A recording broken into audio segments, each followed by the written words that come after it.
उत्तर प्रदेश के लखनऊ में एक बार फिर बुलडोजर एक्शन दिख सकता है। नगर निगम पारा स्थित शकुंतला मिश्रा राष्ट्रीय पुनर्वास विश्वविद्यालय से 1090 चौराहे तक बहने वाले हैदर कैनाल नाले का ड्रोन सर्वे करवा रहा है। इसके जरिए नाले के 16 किलोमीटर लंबे रूट पर हुए अवैध कब्जे चिन्हित किए जा रहे हैं। इसके साथ इस दायरे में हैदर कैनाल में गिरने वाले नालों की स्थिति भी जांची जाएगी। सर्वे के बाद इन नालों की टैपिंग की जाएगी। इसके साथ हैदर कैनाल से अतिक्रमण हटाने की भी योजना बनाई जाएगी। नवभारत टाइम्स.इंडिया टाइम्स से जुड़े अभिषेक पांडे की एक रिपोर्ट के अनुसार शकुंतला मिश्रा विश्वविद्यालय से 1090 चौराहे तक हैदर कैनाल पर एलिवेटेड रोड बनाने का प्रोजेक्ट कई साल पुराना है, लेकिन राजाजीपुरम के आगे करीब 8 किलोमीटर तक नाले पर कई जगह पक्के निर्माण हो चुके हैं।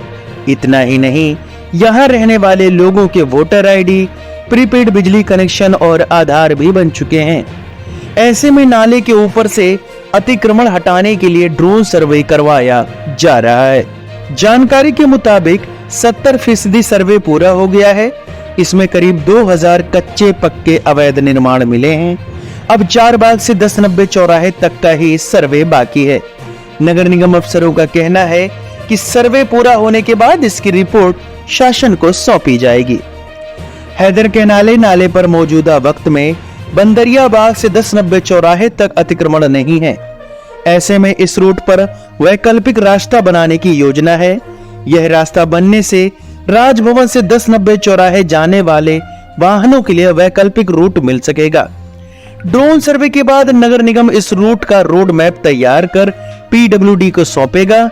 इसके बाद दोनों विभाग के अफसर इस योजना पर काम करेंगे। यहाँ आपको बता दें कि हैदर कैनाल नाला तकरीबन 16 किलोमीटर लंबा है, 40 से 70 मीटर चौड़ा है। अलग अलग स्थानों पर 8.26 किलोमीटर हिस्से में राजाजीपुरम से गोल चौराहे तक नाले के किनारे घनी आबादी है। इसी के साथ ही करीब 243 नाले नालियों का पानी हैदर कैनाल में गिरता है।